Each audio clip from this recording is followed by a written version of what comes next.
এই যে আগামীকাল থেকে তো নির্বাচনের আগ পর্যন্ত আনুষ্ঠানিক প্রচারণা চলবে, তাই না?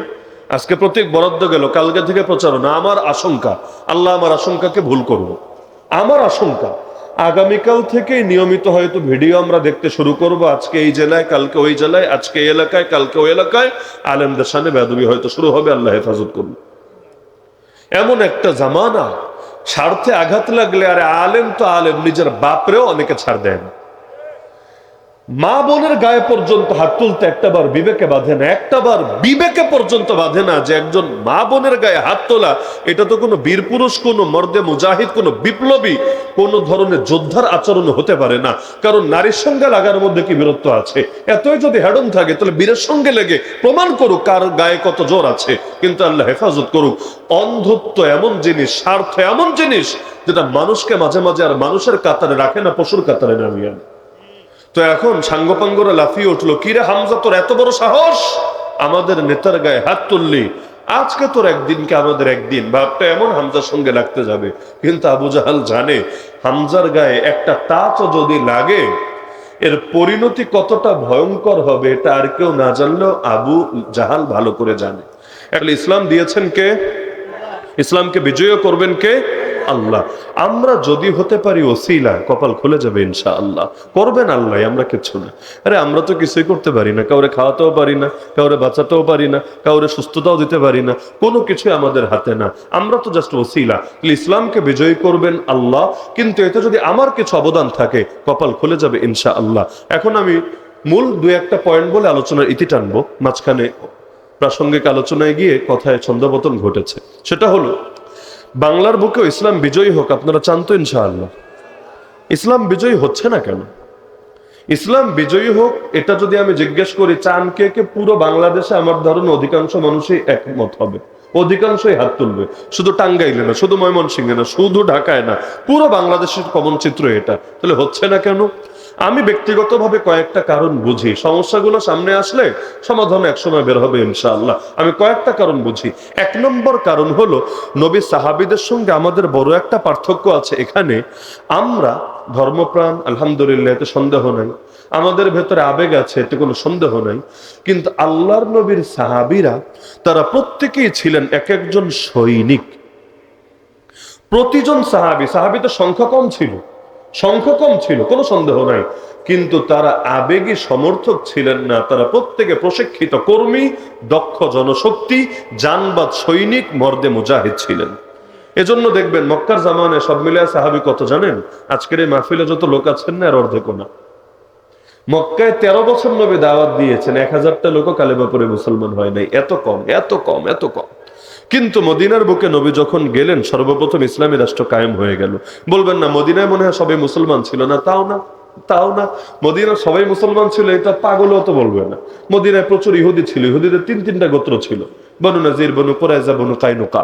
আবার যারা মুসলমান দাবি করেছিল এদের মধ্যে প্রচুর মুনাফিকও ছিল, যারা খাঁটি মুসলমান হয় নাই, নিজেদের পিঠ বাঁচানোর জন্য বা স্বার্থের জন্য নিজেদেরকে মুসলমান বলে পরিচয় দিয়েছিল। এত কম মুসলমান নিয়েও এত বড় বিপ্লব কিভাবে ঘটাতে পেরেছিল এ কারণে প্রত্যেকেই মনে করত দ্বীনের জন্য আমারও কিছু করার আছে। এটা চিন্তা করে প্রত্যেকে এমন সৈনিকে পরিণত হয়েছিল, শুধু নবীর কমান্ড পাওয়ার অপেক্ষায়, আদেশ পাওয়ার অপেক্ষায়। নেতার আনুগত্য ছিল এই পর্যায়ে। ওই আল্লাহ নবী সাল্লাল্লাহু আলাইহি ওয়াসাল্লাম তো সাহাবীদের সাথে পরামর্শ করেছিলেন বদর যুদ্ধের আগে। সাহাবীরা তো এটাই পরামর্শ দিয়েছিল, ইয়া রাসূলুল্লাহ, আপনি যদি আমাদেরকে নিয়ে সমুদ্রে ঝাঁপ দিতে বলেন আমরা সমুদ্রেও ঝাঁপ দিব। এক সাহাবী বললেন, নবী মুসার উম্মতের মতো আমরা বলবো না যে নবী তুমি যাও আর তোমার খোদা যাও, তোমরা গিয়ে যুদ্ধ করো। নাউজুবিল্লাহ, এই কথা আমরাকে বলবো না, বরং ইয়া রাসূলুল্লাহ আমরা আপনাকে এটা বলবো, আমরা আপনার ডানে থেকে, আপনার বামে থেকে, আপনার সামনে থেকে, আপনার পেছনে থেকে লড়াই চালিয়ে যাব। পৃথিবীর কেউ আমাদেরকে থামাতে পারবে না। আপনি যেটা বলবেন আমরা সেটা সঙ্গে সঙ্গে পালন করতে কোনো দ্বিধা করব না। বাংলাদেশে মুসলমানের সংখ্যার কোনো কম নাই, কিন্তু অধিকাংশই আমরা কচু পাতার পানি।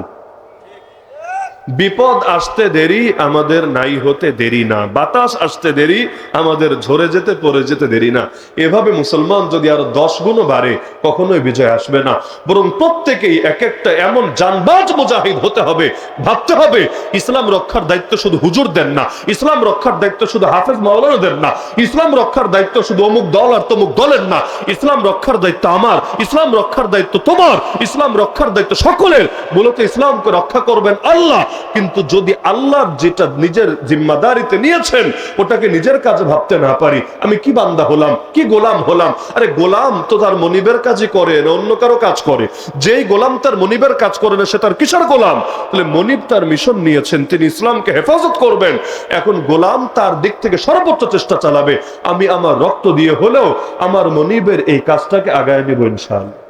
এটাই তো গোলামের কাজ হওয়া দরকার। তাহলে এক নম্বর নিয়াত রাখেন, ইসলামের জন্য যদি কখনো জানও দিতে হয়, প্রয়োজনে জান দেওয়ার মানসিকতা রাখবেন।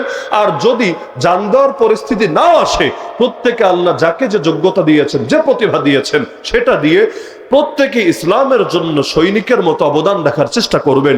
কেউ এটাকে অন্য কারো দায়িত্ব ভেবে বসে থাকবেন না। রাজি আছেন ইনশাআল্লাহ? 2 নম্বর কাজ হলো, আল্লাহ নবীর সাহাবীরা সংখ্যায় কম ছিলেন সত্য, কিন্তু তারা ঐক্যবদ্ধ ছিলেন, তাই না? সংখ্যায় কম ছিলেন কিন্তু আরবিতে বলে জামাত। আল্লাহ রাসূল বলেন, বুখারীতে হাদিস আছে, আমি তোমাদেরকে 5টা আদেশ দিব, যেই 5 আদেশ আল্লাহ আমাকে দিয়েছেন। আনা আমুরুকুম বিখামসিন আল্লাহু আমারানি বিহিন। ওই 5 আদেশের মধ্যে একটা আদেশ হলো, 3টা একসাথে বলা যায়, আস-সামউ ওয়া তাআ আল জামাত। শুনবা, মানবা, ঐক্যবদ্ধ থাকবা। জামাত মানেই হলো ঐক্যবদ্ধ দল। বাজারে যদি 10,000 লোক থাকে এটাকে জামাত বলে না, এটাকে জামাত বলে না। আবার তাবলীগের জামাত আসে না মসজিদে, বিকালে যখন গাছতে বের হয় দেখবেন তারা একটা কথা বলে। গাছতে যখন বের হয়, গাছ বুঝেন, বিকালে দাওয়াত দিতে এলাকায় যখন ছড়ায়া যায়, ছোটবেলায় আমার খটকা ছিল এই বাক্যটা নিয়ে, পরে বুঝেছি। তারা তখন একটা বাক্য বলে যে একটা জামাতের 2টা অংশ থাকবে, এক অংশ কাজ করবে বাহিরে আর এক অংশ কাজ করবে ভেতরে। বাহিরে যারা কাজ করবে তাদের মধ্যে 4টা শ্রেণী থাকবে, রাহবার থাকবে, জিম্মাদার থাকবে, একজন কথা বলবে, মুতাকাল্লিম থাকবে, আর কিছু মামুর থাকবে, তাই না? আবার ভেতরে যারা কাজ করবে তাদের মধ্যেও 4টা শ্রেণী থাকবে। তো যাই হোক, আমার খটকা ছিল যে এক জামাতের 2 অংশ কেন বলে? 2 জামাত বললেই তো চলে, যে 2টা জামাত হবে, এক জামাত বাইরে গিয়ে কাজ করবে আর এক জামাত ভেতরে কাজ করবে, এমনি বললেই তো হয়। কিন্তু এক জামাতের 2 অংশ হবে, এক অংশ বাহিরে এক অংশ ভেতরে। ছোটবেলায় আমার খটকা ছিল, এভাবে বলে কেন? পরে বুঝলাম, আরে বাজারে 10,000 লোক একসঙ্গে থাকলেও জামাত বলে না, আর এখানে 10টা 20টা লোকও, একজন চলে গেছে, কয়েকজন চলে গেছে হয়তো 1 মাইল দূরে, কয়েকজন এই 1 মাইল দূরে মসজিদের ভেতরে, তারপরে বলা হচ্ছে এক জামাত। কেন? জামাত মানেই হলো যাদের লক্ষ্য এক, যাদের উদ্দেশ্য এক, যাদের নেতৃত্ব এক, আনুগত্য এক। এরকম লোক যদি 100 কোটি হয় তাও তারা জামাত। আর একসঙ্গে বৈশাও যদি লক্ষ্য আলাদা, মিশন আলাদা, ভীষণ আলাদা, নেতৃত্ব আলাদা, আনুগত্য আলাদা, তাদেরকে জামাত বলা হয় না, তাদেরকে বলা হয় বিচ্ছিন্ন, বিচ্ছিন্ন অংশ। তাহলে জামাত মানে বুঝলেন? পৃথিবীতে কেউ আমেরিকায় আছে, কেউ বাংলাদেশে আছে, তবুও তারা এক জামাত হতে পারে। কিভাবে? যদি একই আনুগত্যে থাকে, একই নেতৃত্বে থাকে, একই লক্ষ্য উদ্দেশ্য নিয়ে কাজ করে, সকলে মিলে এক জামাত হতে পারে। ইসলাম এটাই চায়, পৃথিবীর সমস্ত মুসলমান হবে কয় জামাত? কয় জামাত? এজন্য ইসলামে এক নেতার অধীনে সকলে ঐক্যবদ্ধ থাকে। আল্লাহ রাসূলের জামানায় নেতা কয়জন? আবু বকরের জামানায় নেতা কয়জন? ওমরের জামানায় নেতা কয়জন? ওসমানের জামানায়, আলীর জামানায় নেতা কয়জন? আর আমাদের জামানায়, আমাদের জামানায় নেতার অভাব নাই, হাজার হাজার লাখ লাখ নেতা, প্রতিটা দেশে দেশে আলাদা, বিভাগে বিভাগে আলাদা, থানায় থানায় আলাদা। এজন্যই তো মুক্তি আসে না। আপনি চিন্তা করেন, 200 কোটি মুসলমানের নেতা যদি একজন হতো, ওই একজনের কথা মেনে যদি সকলে উঠতো বসতো, সকলে একযোগে কাজ করতো, তাহলে আজকে মসজিদে আকসা রক্ষার জন্যই হোক, আরাকান স্বাধীনের জন্যই হোক, পৃথিবীর যে কোনো মাজলুম জনতার চোখের পানি মোছার জন্যই হোক, ওই 200 কোটি মানুষ একসঙ্গে যখন মার্চ করত, পৃথিবীর কোনো বাপের বেটা নেই তাদের সামনে ফেস টু ফেস মোকাবেলা করত। যত ভাগ হবেন শক্তি তত কমবে, এটা আমার কথা না, আল্লাহ কোরআনে জানিয়েছেন, ওয়ালা তানাজাউ ফাতাফশালু, তোমরা নিজেদের ভেতরে লাইগা যাও না, না হলে তোমরা ব্যর্থ হবা, ওয়াতাযহাবা রিহুকুম, তোমাদের শক্তি শেষ হবে। সুতরাং এই দেশের মুসলমান সারা দুনিয়া রাখেন, সারা দুনিয়া রাখেন, অন্তত এই দেশের কয়জনটা নিয়ে আগে চিন্তা করেন। ঘর ঠিক হলে পরও ঠিক হবে ইনশাআল্লাহ। আর ঘরে যদি ঠিক না হয় পর থেকে ঠিক হবে। বাংলাদেশে অন্তত 14 কোটি মুসলমান নাই, মোট নাগরিক যদি ধরি 18 কোটি, মুসলমান 14 কোটির চাইতে বেশি হওয়ার কথা, তাই না? 88 থেকে 90% ধরলে তো বেশি হওয়ার কথা, তাও কমায়া ধরলাম, 14 কোটি ধরলাম। 14 কোটির 4 কোটি আরো বাদ দেন, 10 কোটি রাখেন না, 10 কোটি মুসলমান যদি এক হয়, এই বাংলাদেশে ইসলামের বিজয় তো কোনো বাপের বেটাই থামায় রাখতে পারবে না। নাস্তিক বেঈমান কয়টা বলেন? বামরাম কয়টা? কাদিয়ানি কয়টা? ইসলামের এরকম চিহ্নিত দুশ্মন কয়টা? একদম হাতে গোনা, একদম হাতে গোনা। এক টাঙ্গাইলে যত লোক আছে এত হবে? এর অর্ধেক হবে? তাও না রে ভাই, আরো কম, আরো কম, আরো কম, এত কম। কিন্তু এত কম হওয়ার পর ওরা এত কেন আগায়া? কারণ ওরা লোক কম হতে পারে, একদিকে নিজেরা ঐক্যবদ্ধ, আবার ওদের হাত অনেক উপরে, হাত অনেক উপরে। বিভিন্ন বড় বড় দেশ, বড় বড় সংস্থা, বড় বড় এজেন্সি ওদেরকে সাপোর্ট দেয়। আমাদের তো উপরে নিচে হাত তো নাই। এমনকি আল্লাহর সঙ্গে তাআল্লুক থাকলে তাও চলতো আলহামদুলিল্লাহ, যার আল্লাহ থাকে আর তার কিছু লাগে না, ওইটাও তো নাই। ফজরের নামাজে মুসল্লিদের হালত দেখলে, মসজিদের দিকে তাকালেই বুঝে আসে বাংলাদেশে দিনদারির কি অবস্থা। এত মাহফিল দেখে বুঝবেন না, এত মাদ্রাসা দেখে বুঝবেন না, এত দ্বীনি প্রতিষ্ঠান দেখে, এত ইজতেমা দেখে বুঝবেন না, ফজরের সময় মসজিদ দেখলে বুঝবেন এই জাতির আসল অবস্থা। যারা মাদ্রাসায় আছে নামাজ তো পড়বেই, যারা ইজতেমায় আছে নামাজ তো পড়বেই, যারা বিশেষ কোনো কাজে আছে নামাজ তো পড়বেই, কিন্তু সাধারণ চিত্র দেখেন না। গ্রাম বাংলা শহরে সাধারণ চিত্র দেখেন না। এই যে ফজরে মুসল্লি কমছে, যতদিন যাচ্ছে কমে না? যতদিন যাচ্ছে কমছে না কেন? যতদিন যাচ্ছে কমবে কেন? আমি এটাই বুঝি, যখন থেকে বাংলাদেশে টেলিভিশন, কারেন্ট, মোবাইল এগুলো ঘরে ঘরে ছড়িয়েছে, মানুষ রাতের বেলা দেরি করে ঘুমানো শুরু করেছে, তখন থেকেই মসজিদে মসজিদে ফজরে মুসল্লির সংকট দেখা দিয়েছে। যতই ওয়াজ করেন হবে না, যতই ওয়াজ করেন হবে না। এটার জন্য দুইটার যে কোনো একটা লাগবে, হয়তো ইসলামী শাসন ব্যবস্থা লাগবে। ইসলামী শাসন ব্যবস্থা হলে নামাজের ঐচ্ছিক না, বাধ্যতামূলক থাকবে। বাধ্যতামূলক, বাধ্যতামূলক। নামাজ এমন কোন জিনিস না মনে চাইলে পড়লাম, না মনে চাইলে না পড়লাম। বরং কোরআন বলেছে ইসলামী সরকারের প্রথম দায়িত্ব মানুষকে নামাজি বানাতে হবে। আকামুস সালাহ। বলবেন কেন নামাজের এত গুরুত্ব কেন? কারণ যতদিন নামাজ ঠিক হবে না, দিল ঠিক হবে না। যতদিন দিল ঠিক হবে না, এই মানুষকে, এই সমাজকে জানোয়ারের সমাজ হওয়া থেকে কেউ রক্ষা করতে পারবে না। দিল ঠিক না হলে পুলিশ দিয়ে, হামলা দিয়ে, মামলা দিয়ে কখনো দেশ ঠিক করা সম্ভব না। আল্লাহর ভয় যদি দিলে না থাকে, অনেকে ধর্মীয় লেবাস নিয়েও ভণ্ডামি করতে পারে। আল্লাহর ভয় যদি দিলে থাকে, কেউ অনেক কঠিন জায়গায় থেকেও জামানুল হাসান বসরি হয়ে যেতে পারে। তা দিল ঠিক করা দরকার নাকি দরকার না? তাহলে আমার 1 নম্বর পরামর্শ ছিল প্রত্যেকে এক একজন সৈনিক হবেন, রাজি আছেন? 2 নম্বর পরামর্শ ছিল আমাদেরকে ঐক্যবদ্ধ হতে হবে। ঐক্যবদ্ধ হতে গেলে কমন ঝামেলা কি জানেন? কমন ঝামেলা হলো, হুজুর কই গিয়ে ঐক্যবদ্ধ হব? এখানে ওই সমস্যা, ওখানে ওই সমস্যা, ওখানে ওই সমস্যা। অথবা কার নেতৃত্ব ঐক্যবদ্ধ হব? এর মাঝে এই ঝামেলা, ওর মাঝে ওই ঝামেলা, ওর মাঝে ওই ঝামেলা। আমি বুঝি এটাই, আমি আমার ক্ষুদ্র জ্ঞান এটাই বুঝি, নবীর মতো কাউকে যদি খোঁজেন কিয়ামত পর্যন্ত খুঁজে পাবেন না। সাহাবীদের দলের মতো কোন দল যদি খোঁজেন, কিয়ামত পর্যন্ত আপনার স্বপ্ন পূরণ হবে না। আমরা ফিতনার জামানে আছি, প্রত্যেকেই ত্রুটির ভেতরে আছে। আমার ভেতরে ত্রুটি নাই, আপনার ভেতরে ত্রুটি নাই। কোন বাপের বেটা বলতে পারবে আমি 100% নিখুঁত, আমার ভেতরে কোনো ত্রুটি নাই? আমি এটাই বুঝি, নাই মামার চাইতে কানা মামা অন্তত ভালো। যেখানে যতটুকু ত্রুটি আছে সেটাকে অ্যাভয়েড করে যতটুকু ভালো আছে সেটা হাসিল করার মতো। যেটা খারাপ সেটা রাখেন, যেটা ভালো সেটা গ্রহণ করেন। না হলে কশ্চিন কালো এই জাতীয় ঐক্যবদ্ধ হতে পারবে না। হ্যাঁ, মাইর খাওয়া শুরু করলে অটো ঠিক হয়ে যায়। যেমন ফিলিস্তিনের মুসলমানদের, আপনি মসজিদে আকসায় যখন নামাজ হয় দেখেন, সবাই কিন্তু হাত একভাবে বাঁধে না। মসজিদে আকসার নামাজ দেখেছেন? মসজিদে আকসা না দেখলে হারাম শরীফে গিয়ে তো দেখেছেন, দেখেন নাই? সবাই হাত একভাবে বাঁধে, সবাই নামাজ একভাবে পড়ে, কিন্তু যখন যুদ্ধের প্রয়োজন হয় সবাই একসঙ্গে যুদ্ধটা করে। আমি এটাই চাচ্ছি, এটা যত রকম দ্বিমত থাকুক, এটা নামাজেরটা উদাহরণ দিলাম খালি, আমাদের দেশে ওই ঝামেলা তেমন নাই। লেকিন বহুলাই না বহু রকম মতভিন্নতা আছে নাকি নাই? আছে। কিন্তু আমি এটা বুঝি আমাদেরকে একসঙ্গে মিলে একটা যুদ্ধ করতে হবে, একটা লড়াই করতে হবে। যেই লড়াই হবে জাহিলিয়াতের বিরুদ্ধে, যেই লড়াই হবে অন্যায়ের বিরুদ্ধে, যেই লড়াই হবে জুলুমের বিরুদ্ধে, যেই লড়াই হবে সন্ত্রাসের বিরুদ্ধে, যে লড়াই হবে সমস্ত অন্ধকারের বিরুদ্ধে, যে লড়াই হবে বৈষম্যের বিরুদ্ধে, যে লড়াই হবে চাঁদাবাজির বিরুদ্ধে, যে লড়াই হবে গরিবের হক যারা নষ্ট করে তাদের বিরুদ্ধে, যে লড়াই হবে যেখানে যেখানে অন্যায় আছে সমস্ত অন্যায়ের বিরুদ্ধে। এরকম একটা লড়াই যদি করা যায়, এই দেশটাও এক টুকরা সোনার মদিনায় পরিণত হবে। এরকম একটা লড়াই সকলে মিলে করা দরকার নাকি দরকার নেই? ঐক্যবদ্ধ হওয়ার দরকার আছে নাকি নাই? প্রত্যেকেই যদি সৈনিক হওয়ার মানসিকতা রাখে, সকলে যদি ঐক্যবদ্ধ হতে পারে। আর লাস্ট পয়েন্ট, এটা অবশ্য আপনাদের হাতে না, এটা আমার আল্লাহ তাআলার যখন কপালে যা রেখেছেন সেটাই হবে। ক্যারিসমেটিক লিডার, এমন নেতৃত্ব যেই নেতৃত্ব জাতিকে সঠিক পথ দেখিয়ে মঞ্জিলে মাকসুদে উপনীত করতে পারে, এটা অবশ্য আমাদের কারো হাতে না, এটা আল্লাহর দান, আল্লাহর দান, আল্লাহর দান। আল্লাহ যদি কপালে ভালো কিছু রাখে, আল্লাহ নিজেই নেতৃত্ব তৈরি করে। এজন্য ইমাম মাহদী যখন আসবে, এজন্য আসবে না যে পৃথিবীতে মুসলমান কেউ থাকবে না, নতুন করে কালেমা শেখাতে আসবেন। মুসলমান বহুত থাকবে, নেতা থাকবে না, নেতা থাকবে না। যার কারণে মুসলমান সারা দুনিয়া মায়ের খেতে থাকবে। ইমাম মাহদী আসবেন, সকলে তার হাতে হাত রেখে বায়াতবদ্ধ হবে।